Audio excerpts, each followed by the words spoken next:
What's up, YouTube, and welcome to Not Quite Mint. I'm Tom, and today we are doing our Let's Talk Comics with a very special guest, and this is part 2 with that special guest. Before we get into it, guys, let me just remind you, if you aren't subscribed to our channel, then please subscribe to the channel.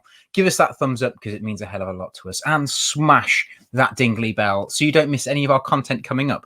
And also, guys, head over to notquitemint.com and join our mailing list so you don't miss out on any of the cool stuff that we've got coming out. This weekend, we've got a couple of really cool books dropping on Saturday. Ones I'm really excited about. So make sure you join up on the sub list so you get to know what's coming out when it comes out. You also get some amazing discounts by just being part of the Not Quite Mint family. You also get thrown into some giveaways and bits and pieces.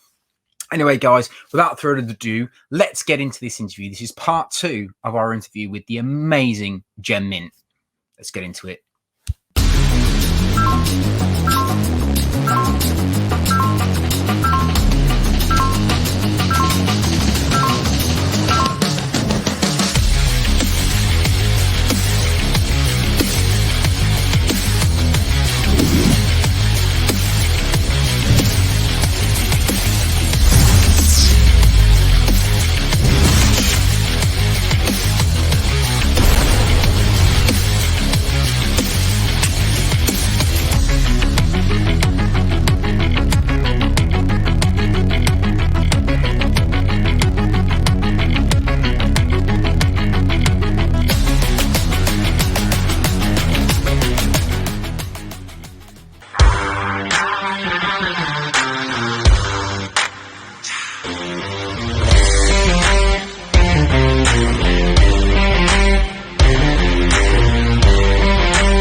When did you move into looking at like the statues? When did they start capturing you? So once I started getting caught, like, okay, so I got to a point where I was, relentlessly collecting omnibus, because at the end of the day, I'm a reader, I'm a fan, but I'm a collector, and I have like this collecting tendencies, like it started when I was a kid, and like you look at the back of the Ninja Turtles toy and they show you all the other toys and you're like, oh crap, I got to get all of them, so yeah.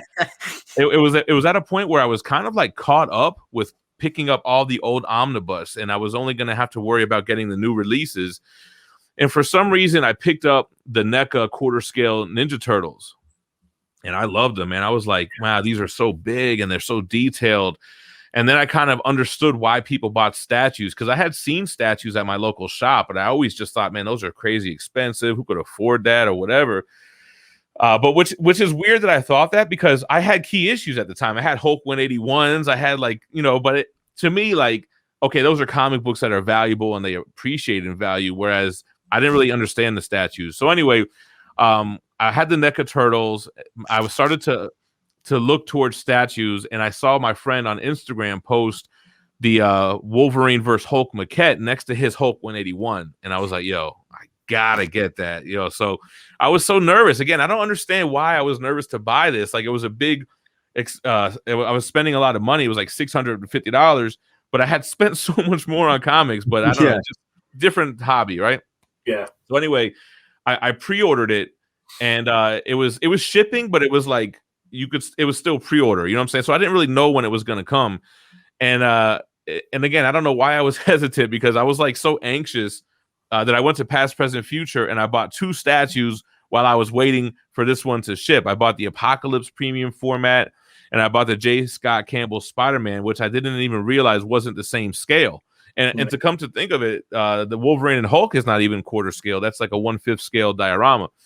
But anyway, I was happy when I got those statues. And then when the Wolverine and Hulk maquette came, and opening that new statue, cutting the tape, getting the paint smell, assembling it, putting it together, and it was just mind-blowing, man. And from there, it was a wrap. I got the new Sabretooth at the time, the new Wolverine at the time. Then I started getting older statues. Then I learned about XM Studios, and you could only get them on eBay because they didn't sell them directly to the States. And it just all started from there, man. Yeah, it's a bit like a rabbit hole by the sounds of it. I fell super fast, head first, into the rabbit hole. Yeah, I think that's that kind of scares me with the statues, is that like it was only like last year that I really started picking up, say, like the CGC graded books, and then I was so into that too, man. Yeah, so it was sort of like that's my kind of main focus at the moment. But You said you're scared, and you should be. yeah, and then watching channels like yours, it's sort of like I managed to convince the like my wife to we bought together the Mandalorian and Child Hot Toys thing. So that's like our first kind of slightly bigger. You're in trouble, man. You already started. yeah.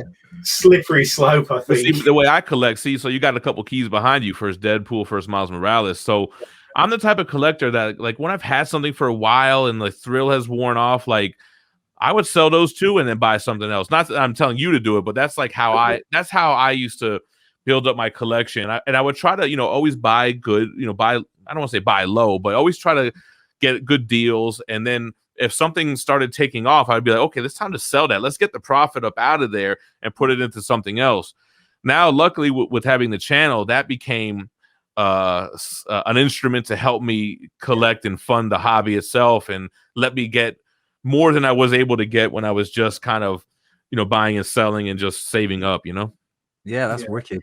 I'm still trying to persuade my my partner to let me buy one of the Optimus Primes and the Megatron that you've just started doing on your man. Those are such nostalgic pieces for me. Like, those are pieces that I don't think I would ever sell. And I don't really say that often, but I look at like those Transformers and I'm like, dude, I collected the G1 Transformer toys as a kid, and like these are the adult version of them. I know they don't transform, but the paint job, the cell shading, the size, it's just like, yo, they're hitting all the angles for me.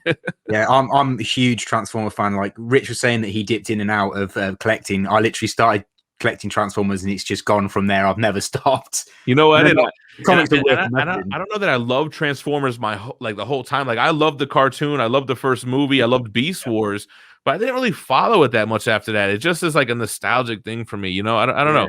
Like, I still watch the original movie time to time because it still holds up. Yeah, I made my missus watch it on my birthday. She was probably like, every year. Hey, I remember like renting the VHS from the video store. It wasn't even Blockbuster Video. It was just like some mom and pop store. And I remember like my mother would be like, the same one again, and I would always rent the same video. So that's wicked. I love that. Yeah. Well, me and Tom, that was one of the first things we kind of bonded over as well, wasn't it? When we met each other, it was obviously like the comics interest, but like we were sort of like, have you ever watched the Transformers? Transformers the movie, the original one? And I was like, oh my god! Like, I feel like you guys had a Step Brothers. Did we just become best friends moment? Pretty much, yeah. It's one of those situations. We recently, last year, we went to Liverpool Comic Con, and I had the opportunity to meet Peter Cullen and Frank Welker. And I got my book signed by them, so that was like an emotional moment for me. It was amazing. That's cool. I've never seen a grown man like sort of meeting another much older man, and what did he say? He was like, Autobots roll out, and he said that to you, and like literally there were tears in your eyes. You were like, it was weird. I've interviewed creators, but there's a couple out there that I don't know. I don't think I could do it, man. I'd be too starstruck. Like Jusco, I don't know, man. Yeah, I don't think I could do it. Yeah, definitely. Or McFarlane. McFarlane's one that I would just be super intimidated by. It's like, I don't know. He's really cool. I met him. Super cool. New York Comic Con. He's really, really cool. I just can't do it, man. It's like I overthink it, Yeah, same. I 100% would do the same. Yeah, because you make a big play as well around like your whole hobby. You're kind of like, one of your mottos is have the hobby fund itself, right? And that's sort of like, that's something definitely that I think is because, as you say, there's all the keys that people want to collect. You can't. It's so expensive now to go back and get like a Hulk 180 or Hulk 180. It's so expensive now compared to when I was collecting slabs like 4 or 5 years ago. It's like tripled in price. So it's like, it's tough. You have to like really grind. You gotta hustle, man, for sure. Yeah. So it's sort of like hustle. Yeah, well, Tom's dream book is the X-Men, giant size X-Men, isn't it? Giant size X-Men one, yeah. Yeah, Colossus is my favorite character. I'd love to own his first appearance. I've had that book so many times when it was so undervalued, and now it's like crazy. I could have bought that book in a 9.8 and Hulk 181 plenty of times, but I was like, wow, $10,000 for a Hulk 181 and 9.8, that's crazy, and now it's worth 50. Like, crazy. No, crazy. Insane. But yeah, so do you, I mean, what would your sort of, do you have like any advice to people who would like to kind of like take that mindset of having the hobby fund itself? Is it like you've just sort of said about, buying in at that basement level and then waiting to move it on at a later time? Is that the general thing? Yeah, definitely. Like I would say, like, buy stuff as you can. Every paycheck, try to pick something up. Don't go crazy.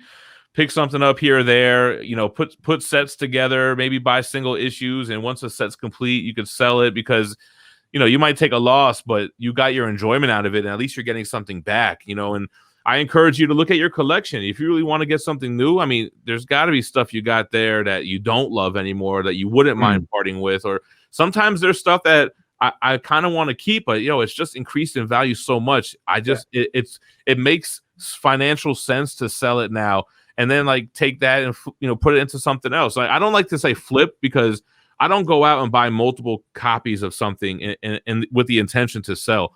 I buy one copy of something, one book, one statue, and if it starts selling for crazy prices and I don't really mind letting it go, I'm gonna let it go. And it always goes back into the hobby, just keeps it recycling, Yeah, I think it's with me. It's like I'll sometimes have I have to almost like test myself before I let something go. So it's like, because I get seller's remorse terribly as a collector. So me and Tom often will talk about, just sell it. There's got to be a point where you've just got to let it go, kind of thing. But I think if you have to just balance it out, don't you? And just I don't know why I never had seller's remorse ever, man. Like, I've had buyer's remorse, but never sellers, because I guess I always look at it like there's always going to be something new to collect. There's always a new focus you can get into. Like, I'm struggling now with selling my collection, like a large chunk of it, because I want to do this full time, and I want to pay off my house and only do this, and I don't really think.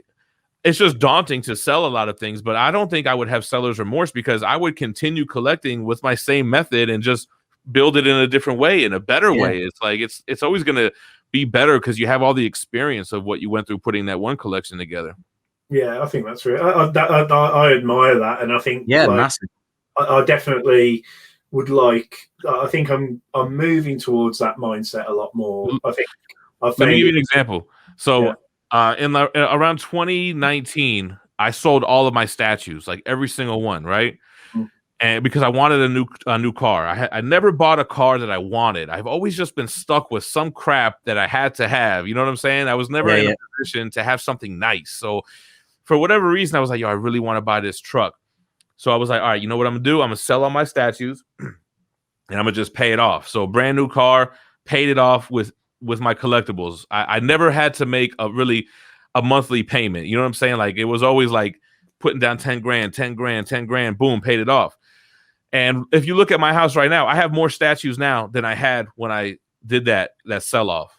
So that just goes to show you. So I'm looking at it again because now I'm at a position where I'm like, damn, if I sell like the bulk of these statues and a lot of these books, I can pay off my house and then just build the collection again. But this time I lower my overhead. So to me, I always looked at life like, it's hard to make more money. Everyone says make money. It's hard to make money, but I was always good at reducing the overhead. No car payments. The only thing I have is this house. So it's like, if I could get rid of that bill, then I could just really do YouTube. I wouldn't have to stress myself as much of like trying to make ends meet. You know what I'm saying? Yeah. I'm totally with you. I might pitch that one to the wife about getting a load of stuff so I can sell it on to buy a truck, because she's always wanted one. Let me tell you something. Like, my wife, she didn't really get it at first. When I was buying on eBay all those trading card sets that I wanted as a kid, then started buying. I was buying ASM 300s and stuff off eBay, raw copies for like $100. It was a great time, man. 2014 or so. But she didn't really get it until I started selling it. And she was like, "Oh, dang, okay, I get it now." You know what I'm saying? And then I started selling, and because I get into like modes, I get into sell mode, I get into cheap mode, I get into buy mode, which is really dangerous.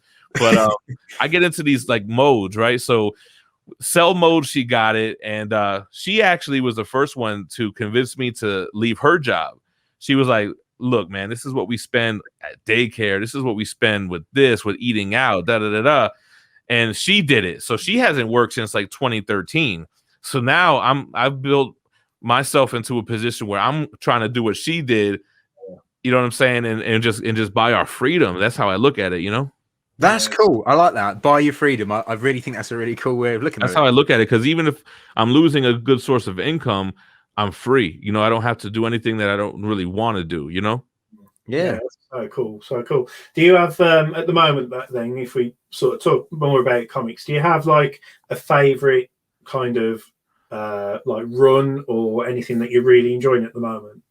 So at the moment, yeah, I love reading the single issues. You know, there was a time when I was collecting the omnibus and putting this collection together that I wasn't reading single issues, and I felt really out of the loop, you know, with what was happening right now. So I've been reading single issues again now for probably almost 2 years, a year and a half or so.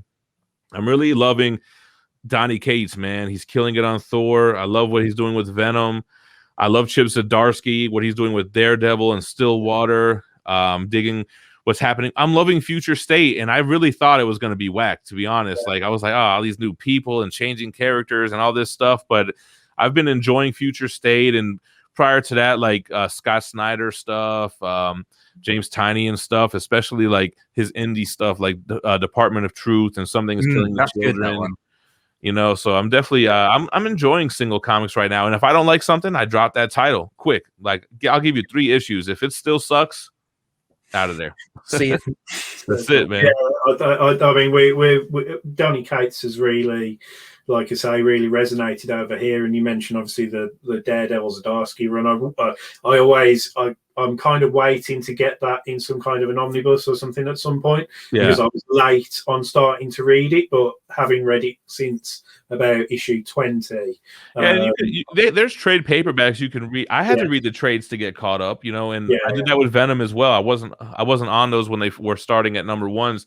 And I think that once his run ends, Marvel will consider omnibus, because they've been really good at pumping out like event omnibus, like Absolute Carnage from Donny Cates, or even like this compilation book from Donny Cates, the Marvel Cosmic Universe, or Empire is now getting an omnibus, and that was just a recent event. So I think, you know, once his run ends, they'll consider it. Yeah. Did you read Empire yourself, or did you read that one? What did you think of it? I didn't like it, man. I thought it was kind of we have a term that we call vanilla. It was just plain. It was just boring. Like, nothing really happened, you know. And you know what's funny? I was on a live stream the other day, and the person really liked the Empire event, and I'm like, yo, that's cool. Yeah. That you liked it. I didn't really like it, but that you know, not everything is for everyone. So I just found it a little boring and uninteresting. But if people liked it, hey, you know, that's good for the hobby, you know. Yeah, definitely. I would totally agree with what you said. I found it exactly the same, bit vanilla. Yeah, we kind of enjoyed some of the tie-ins, which is odd for an event. The X-Men one was the strongest thing. And I really liked the prequel, the Zero issues, where they kind of leading up to the event, I thought were strong. And I liked what they were doing with Fantastic Four, and kind of getting a Kree and a Skrull child that were like these hardened warriors, and kind of trying to, you know, I don't want to say tame them, or, you know, but give them some humanity. Yeah. But then I just found the event to be kind of lackluster, I guess. Plateau, didn't it? And I think you had a similar experience with X of Swords, where it was really up and down. It finished okay, but the middle part started strong, the middle dipped down, and then it ended pretty strong. I like the last issue was great. The Gathering of the Swords is a cool thing, because, you know, that's got to be some type of storytelling trope, like Dragon Ball or something like that, like on the hunt to get these items. I think they call it a MacGuffin in movies, you know what I mean? Yeah. But I just felt I just didn't like how the tournament, I guess because it didn't play out the way I thought it was going to play out, and I didn't really like the way it played out, so therefore I didn't like the tournament part. But then the end was okay. Yeah, I would agree with that. The whole tournament bit of what they actually did, I was expecting them to just clash with swords and actually beat it out, but they didn't. So. Is that so much to ask? Just give me a good sword fight, arm wrestling and stuff. Like, come on, man. Let's see some blood and guts. So, with one of the things that I've been really interested in with what you've done quite recently was your first ever exclusive. Yeah, man, that's something that I wanted to do even before YouTube, because I started my social media presence on Instagram, and I built up a pretty good Instagram even before the YouTube channel. And you know, it was already a brand. It was already Gem Mint. So I always wanted to like see my name on a comic or on the CGC label or something, you know? Yeah, that's cool. Yeah, I was one of those ones. I think when you first released it, I was like, "Oh, I'm going to jump on this." There's a bit like it was a Kickstarter with Dynamite. Yeah, it was like a Kickstarter type of crowdfunding site. It's called Indiegogo.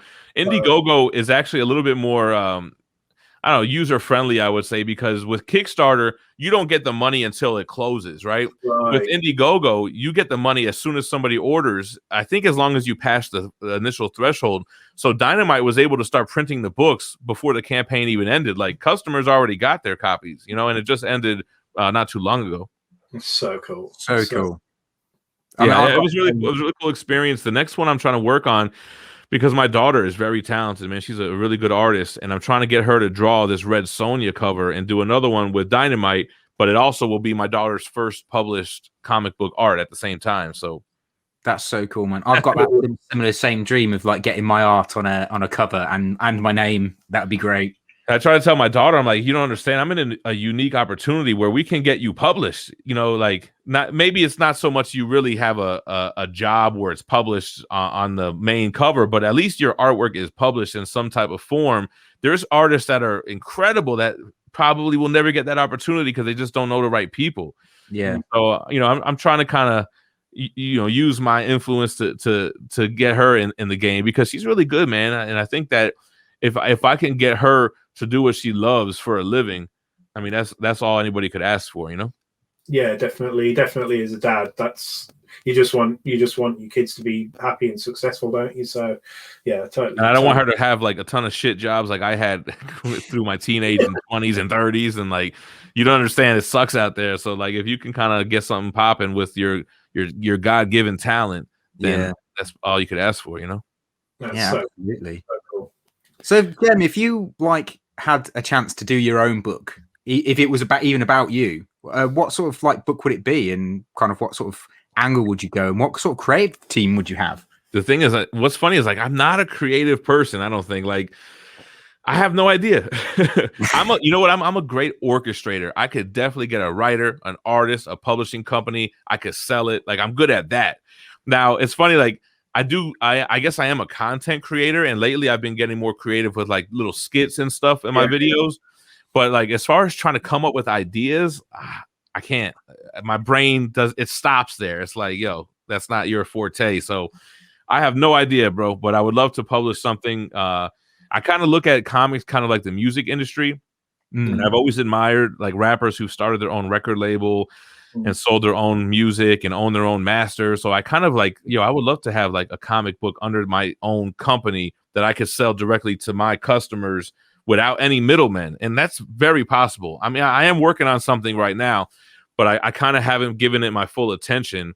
But I'm working on this little comic. I have a writer that's working on something, but I don't really want to give any details away because I don't want somebody to steal it. So no, definitely don't. Definitely keep that under your hat, mate. Yeah, but it's something that I would probably crowdfund or do a pre-order for because in this day and age, it's kind of like the musicians. They don't need record labels anymore. If you have 1 million followers on Instagram, you don't need a record label because you have direct contact to your customer base. So I think that's the new game. There's a lot of content like comic book creators out there that are doing this right now, and they're making millions crowdfunding their own stuff. So I think it's definitely possible.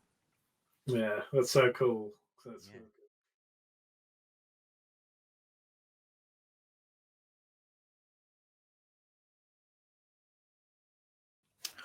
Well, that's it then, guys. That's end of part 2 of our amazing interview with Gem Mint. What an amazing guy! I mean, how knowledgeable is Gem? Stay tuned, guys. So make sure you hit the dingly bell and like this video. Smash the subscribe button because stay tuned. There will be an episode 3 and 4 coming up. So make sure that you are subscribed so you don't miss it. Big thank you to Gem. If you're not subscribed to Gem's channel, then head over and subscribe to his channel as well. And that's it from me, guys. Please follow us all on the social media. We are very active. Make sure you head over to notquitemint.com. We've got some amazing books dropping this weekend, especially this Sunday. We've got a really, really cool one that I'm quite excited for. Anyway, guys, stay safe, stay sexy. See you.